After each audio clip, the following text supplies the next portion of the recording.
Shamanism at its core is an act of exquisite and extreme receptivity. And thus, to walk the shamanic path of the heart warrior, one must embrace an orientation to one's inner and outer reality, completely antithetical to the false fear matrix and to the ways in which most people live their lives. My first spiritual teacher, a Sufi, advised me upon sizing me up with her wisdom, that at the time far exceeded my own, the wisdom of a wide-eyed, earnest, sad, but hopeful 23-year-old.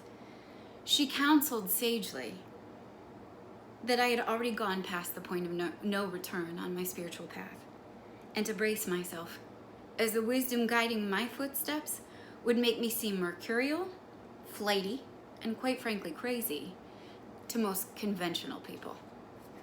And when I proudly confessed to her that I had been fervently praying to God for an open heart, she sternly advised that if I continued with said petition, I would receive much heartbreak.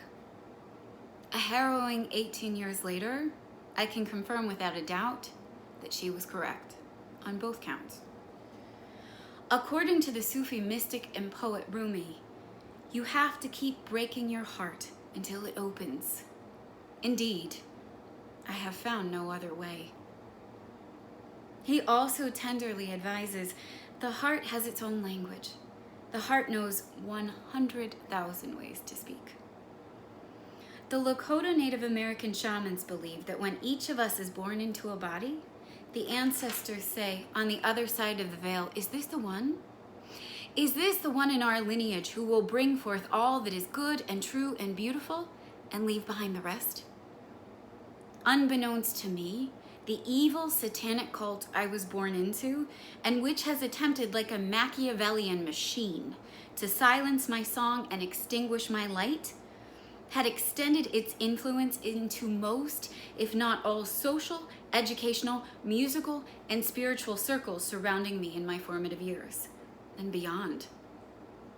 The attempts by many to crush my confidence nearly succeeded.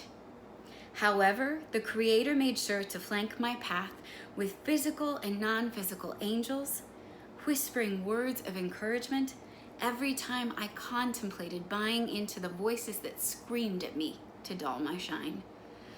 One such angel, the late, wonderful spiritual teacher, Dr. Wayne Dyer, came to Ohio during my senior year of college. I had already been studying his work, which had inspired me to teach myself to meditate.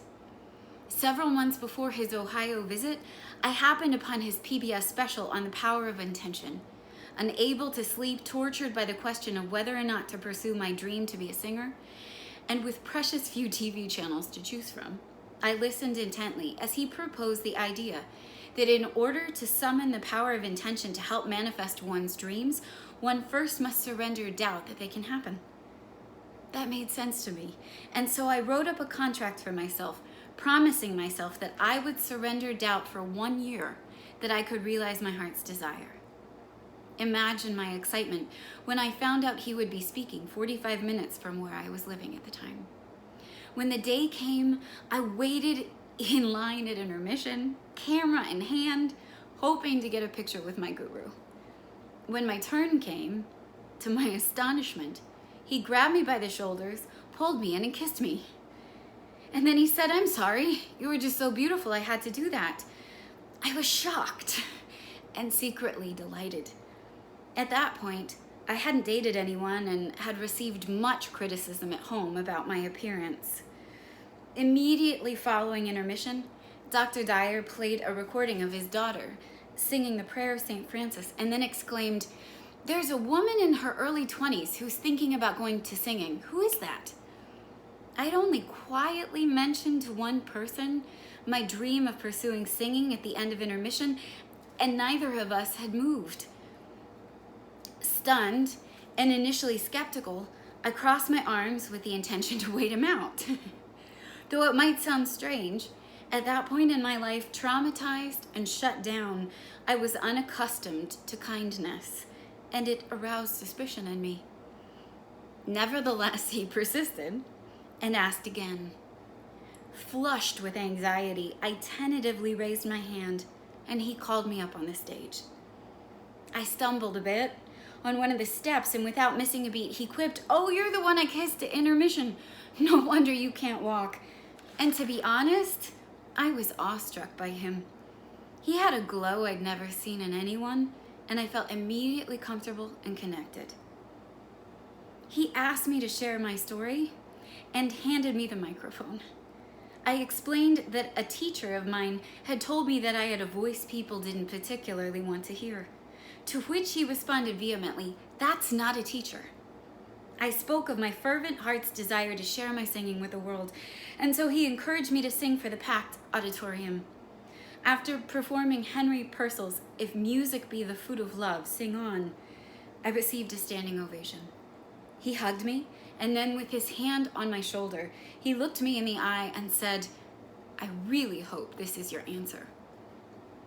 That experience galvanized me in a way and gave me a shelter within my heart that enabled me to pick up the breadcrumbs of helpful advice and encouragement along the way, along my very arduous path, whilst also being able to withstand unimaginable obstacles and, quite frankly, the bitter hatred that came my way as I followed my own heart's desires unapologetically.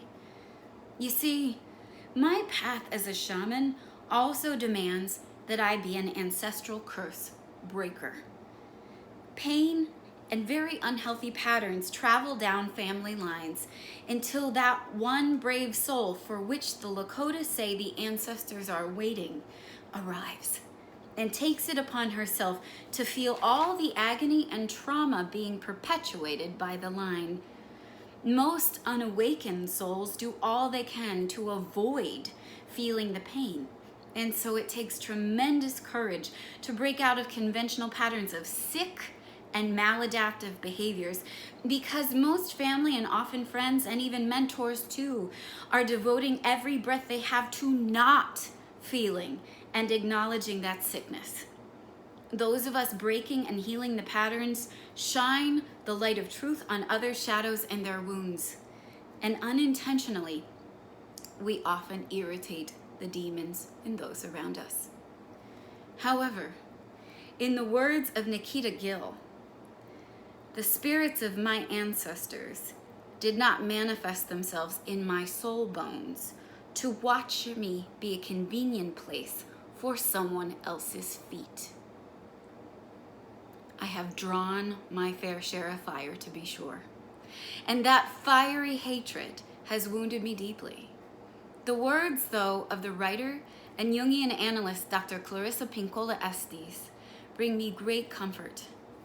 She explains, a great deal of healing arises from a wounded self. The sympathetic and empathetic self creates profound healing. When we courageously explore our own pain, we become more insightful, more ego-contained, and more awake to the essential qualities of the healer. The wound becomes our gift. And the words of the Christian mystic Henry Nouwen bring a sweet balm to my soul. He says, nobody escapes being wounded. We are all wounded, whether physically, emotionally, mentally, or spiritually. The main question is not, how can we hide our wounds so that we are not embarrassed? But how can we put our woundedness in the service of others? And when our wounds cease to be a source of shame and become a source of healing, we have become wounded healers. I embrace my calling as a wounded healer, and if I'm being entirely honest with myself, my teacher warned me that if I prayed for an open heart, I would manifest heartbreak. However, because of how deeply open my heart has become, I could feel my ancestors in my heart, clearly cheering me on tonight and counseling me that though I've devoted countless hours in shamanic ceremony over the years to breaking our family curses, my singing and teaching for you all would be the act that would get me across that finish line. And so I close tonight with an evening hymn by Henry Purcell. And I hope you can feel the healing energy I send to you all tonight.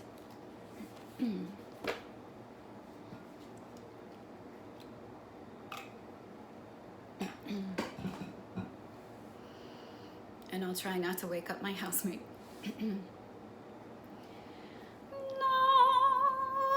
Now that the sun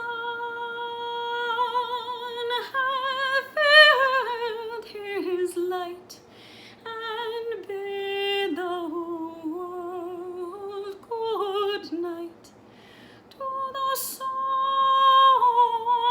bed, to the soft bed, my body I dispose. But where shall my soul repose? Dear, dear God, even in thy arms, and can there be any so sweet security? Can there be any so sweet security?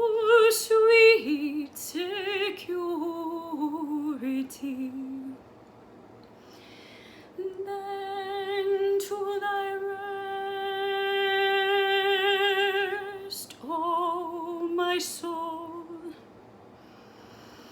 Then to thy rest, oh my soul, and singing praise the mercy that prolongs my days, and singing praise the mercy that prolongs my days. Hallelujah, hallelujah, hallelujah.